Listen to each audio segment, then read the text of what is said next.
Today we're going to talk about warming up a college sprint squad. Right? For sprinters, we want to avoid static stretches. And the reason for that, the reference for that, I've posted in my write-up. So if you didn't see that before you clicked on the link, you can go back and check that out. All right, we're going to start with jumping jacks. All right, jumping jacks are a great all-body or all-purpose warm-up, gets the entire body involved. And when we're doing these, I like to do them for time versus quantity. Because if I've got a squad and I'm telling them, all right, everybody do 20 jumping jacks, Bob might get done before Joe gets done, and then Bob's waiting, and some of the work that he's done to get himself warmed up is slightly negated. And if that continues to happen with every exercise, it's not as efficient. The other part to that is that I have found when I tell them, all right, we're going to do a set number of exercises, they tend to speed through those exercises to get them done versus, all right, you're going to do it a minute. They know no matter how many they do, they're going to be there for a minute, and they spend more time. They actually go slower, which is kind of the purpose of the warm-up. Go slow, get the body warmed up. So I really prefer the time method versus the quantity method. The other option to that, so that everybody's doing it at the same time, at the same rhythm, is if you want to do it like the military. Today we are going to do 20 jumping jacks. Jumping jacks is a 4-count exercise. I will count the cadence, you will count the repetitions. And then somebody's up there leading the jumping jacks, counting out the cadence, and the whole group counts out the repetition, and then everybody's doing them at the same time, the same rate, and finishes at the same time. It's not a bad method for it, but again, everybody's a little different. So, maybe Bob's feeling a little bit more muscle tightness and he needs to go just a little bit slower. So I just prefer the time method. So jumping jacks, feet together, hands together, jump out, jump back, repeat. Not that difficult, right? Do that for a minute, start getting the whole body involved, you're getting warmed up. Next one's heel-toe walk.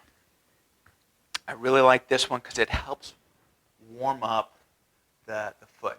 For me especially, it's the muscles and tendons in the arch especially, right? So you're just going to roll. And as the forward foot rolls down, the back foot comes up. So you've got that going forward, and then you're going to do the same thing going back. I really like doing it going back because people don't normally use that muscle, pulling that foot up from the toes. We normally do it this way because that's the way we walk, right? Going this way, pulling the toes up, puts a different aspect on that exercise and really warms up the foot, the muscles and the tendons within the foot. After that, I like to do the alternate toe touch, stationary or moving. Stationary, arms out, feet about double width. You're going to stretch out and down and back up, right? You've got that movement going in there, working on stretching out the back of the legs, the lower back. You can do something similar to this when you're stepping and kicking that foot out there. Warms up that same area. Toe taps, what you're going to do is just kick that foot out, reach down, tap the toe, come all the way back up, and switch. And again, stationary or moving, just depending on what kind of facilities you have. This is another one of those that when I gave them a distance to do, I found they were taking bigger steps and they weren't paying as close attention to the stretch. They just wanted to get it done, get across the length. So tell them they've got to do it for a minute, send them 30 seconds down, 30 seconds back, and they'll finish where they started and have a decent warm-up for that. All right, arm circles. what people often forget is that when you're running, those arms are the counterbalance. So you're putting a lot of effort into those arms. You're driving those legs for that sprint. You're driving those arms as well. So you've got to do, I like to do nice big arm circles one way, big arm circles the other way, and at the end, finish it with a couple driving the elbows up and back, right? So that you're getting that motion of the run into the warm-up, getting those shoulders warmed up a little bit, ready for the workout. All right, lunges. So again, forward and back. Do that forward lunge. Make sure that the knee doesn't touch. We want to step out there deep enough so that the knee stays over the foot, knees tracking in line with the foot, right? Nice and slow so that they can work on their form, right? Keeping the core tight as they go forward and backwards,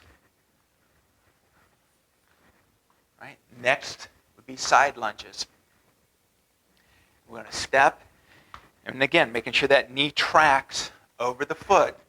Step and up.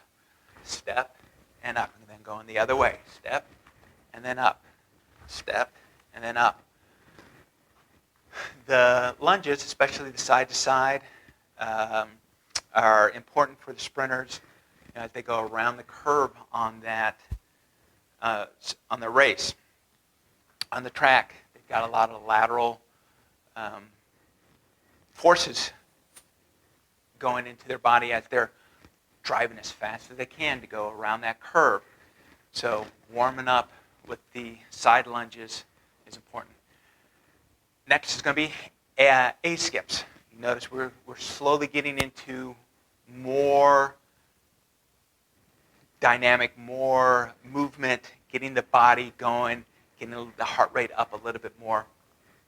So A skips, hand and foot comes up, right? You can start them off with marching to try and get that rhythm down, and then you're going to want to just let them skip. Get that good drive with the leg like they're going to be doing for sprints. And then the last thing, and this is the one thing that's a distance instead of time, is I have them do one loop around the track. That gets everything shaken out, finally ready to go. And then once everybody's in, we're ready to start our workout. Hope you enjoyed the video. Look forward to seeing what you have to say.